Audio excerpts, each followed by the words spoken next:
If you have ever fallen in love, you would know that you would do almost anything for the huzz. And when I say huzz, I don't mean a group of girls. I'm talking about the one specific John that you're so convinced is gonna end up being your wife. This might be the woman that's gonna be the mother of your kids. And this is the woman who you gonna take with you to the grave. It's that captivation that you have for this one girl that got a dude so messed up. It got the butterflies in his tummy telling him, yo, you gotta do anything and everything for her, even if it's for her to just look in his direction. Now, it's that lovesick state that got a young Zeke fiending as a kid. I did almost anything for this one girl, so much to the point where I sabotaged her relationship with another guy so she would come rock with a real player like me instead.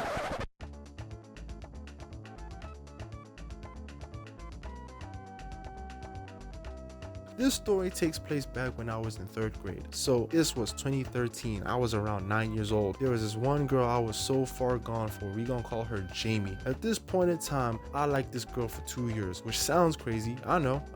But you gotta understand that this girl was pretty, kind, funny. Overall, just the whole vibe to be around. And to top it all off, she was light skinned too. So you know I had to do it to him. You can't expect anything less from a winter soldier. Now I get you're confused on that part because I just said the girls are light skinned. Well, yes, but technically no. You see, Jamie is black, but also white at the same time. So she's light-skinned in that sense. So it's 50% black, 50% white. So you can now assume that your boy was always just into the 50% of Snow Bunny in her. So Jamie had no idea that I felt this way about her, which sucked, but given the fact that I wasn't gonna tell her that anytime soon, wasn't helping the situation at all. If only I had the balls to tell her that. A real one trying to tap in and get linked on an intimate level for real, would things have gone a lot better, but it didn't.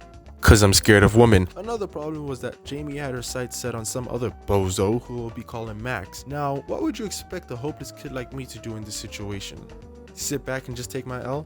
Well, yeah, I did that in a partial sense, but I also spun back on the opposition gang. I didn't tell her how I felt directly, but I did throw hints at her. It's something like how girls throw hints at guys, but we just don't see the hints at all. Yeah, it was like that, but I actually know how to throw hints at people. Alright, ladies, take out your notebooks. Here's an amateur's lesson on how to hint off at someone that you like them. I remember a time where we had computer class and it was a free period, so we basically just got to play games. But I didn't like the selection of whack-ass games that they had, so I settled for doodling on Microsoft Paint. But here's where things get interesting. Instead of seating me with some random lame, the teacher had me and Jamie sit next to each other.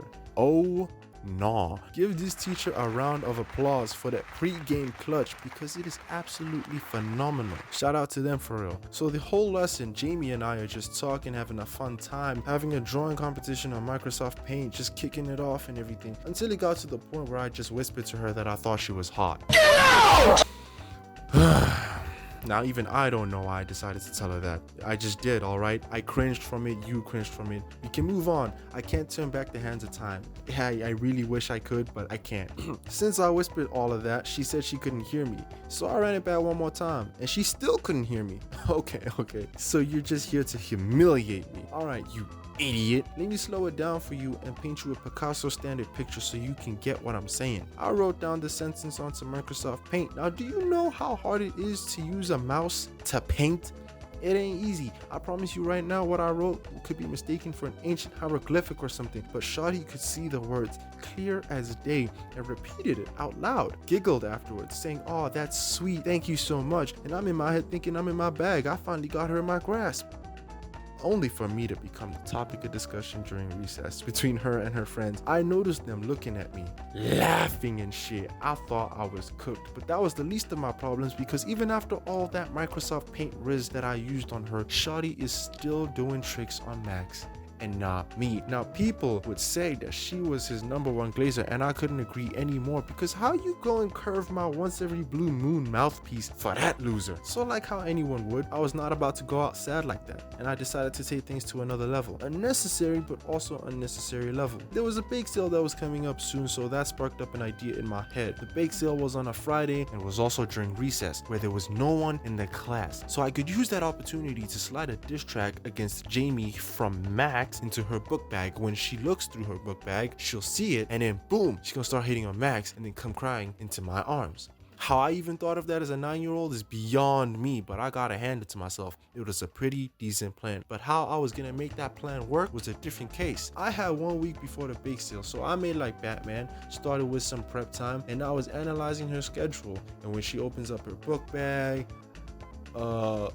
Some people would call it stalking, but I'd rather use a softer term such as supervising. Yeah, I was supervising. Eventually Thursday came around, and as soon as I got home, I started cooking up. Damn near turned into Gordon Ramsay when I was whipping up what I would like to call the mixtape. It was just a letter saying bad things about Jamie under Max's name. Nothing deep, nothing crazy. I had a chronic fear of tornadoes back then, so when I was whipping up the mixtape, I drew this sorry disgrace of a tornado in the background and her up in the front looking smelly, because what I wrote was, "Yo, Jamie, I don't like you, you're annoying, and you smell like sewage." Something like that. And as I finished up, I held it up in the air and I told myself, hell yeah, this one right here, this the one for real. This is what's up. I had the vision in crystal clear 4K Ultra HD playing in my head of her crying into my arms the next day after confronting the sucker.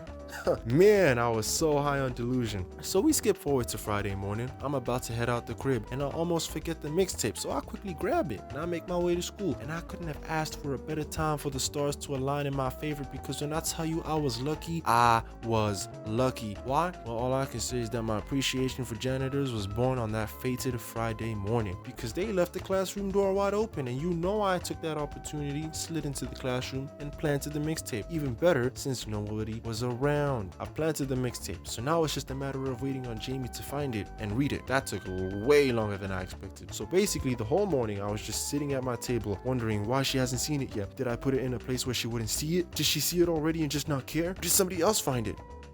I don't know about the last one, but you could never know. You really could never know. So I just sat there thinking up on so many scenarios like some sort of crazy person. Took me a while to get over it and try working on a new plan. But then that's when she obviously decides to find the mixtape, read it, and show it to the teacher. All when I was distracted with classwork. It's like she knew I was waiting on her to find it, so she operated right under my radar and went for the finisher when I least expected it. Oh, but it didn't end there. This girl and her rat ass telling the teacher someone just dropped a diss track on her caused a dilemma that was so much bigger than my imaginary love triangle. Alright, you rapscallions. Jamie here showed me some crazy heat of a diss track against her, and she's not rocking with it. Max, do you know anything about this? No idea. Oh, so we're pleading innocence, are we? Well, if you insist you got no idea, how about I hold all of you hostage? Yo, what do you mean by that, Teach? Till someone confesses to this diss track against Jamie, none of you are going to that bake sale, and that's on my unborn child. Damn it, I messed up. Now what? It's not like they can find out it's me. Yeah, no way on God's earth can they find out it's me. So I don't need to confess. It's not like she's serious. Yeah, that thought didn't age well. Since the silence in the classroom was so heavy, I could feel the pressure of guilt pressing down on me with every passing second. And as I felt this immense amount of pressure, I was racing through so many ways I could get out of this without taking damage at all. But no matter how many times I did this over and over again, it always circled back to me just confessing. But I really didn't want to, and looking back, I really shouldn't have. Even if the class never got to go to the bake sale, I really don't care, because that's their problem, not mine. Plus, it was unfair of the teacher to even think about doing that, but none of that matters since I pleaded guilty right before recess. I came in a villain and I went out a hero, because they thought I was taking the fall for Max, but I never really corrected them because the glaze was too good. I'd be stupid to turn down the glaze. Come on, what do I look like, an idiot? Okay, in the story, yeah, for sure, but in general, no. The teacher pulled me aside and asked me why my mixtape went so hard, and I just told her, yo, Teach, when you in love, that love will make you do some crazy things, man. And I really didn't like the fact that Jamie was always chilling with Max all the time. It's just not fair. Oh, but she told me that if I got feelings for someone, it's always best to tell them how you feel. How they feel about you is their choice, whether they like you back or not. Yada, yada, yada. You get the idea. I gotta say though, that was one hell of a ride. Not gonna lie. But at least after all that, Jamie and me were still cool. I got over her real fast though, since she kept on glazing Max after all that happened. Which sucks, but you can't really save someone who doesn't want to be saved. Am I right? So, the moral of the story. Man, if you want to sabotage a relationship, just drop one hell of a fire diss track. I guarantee you right now, it'll work. Just don't fold under pressure.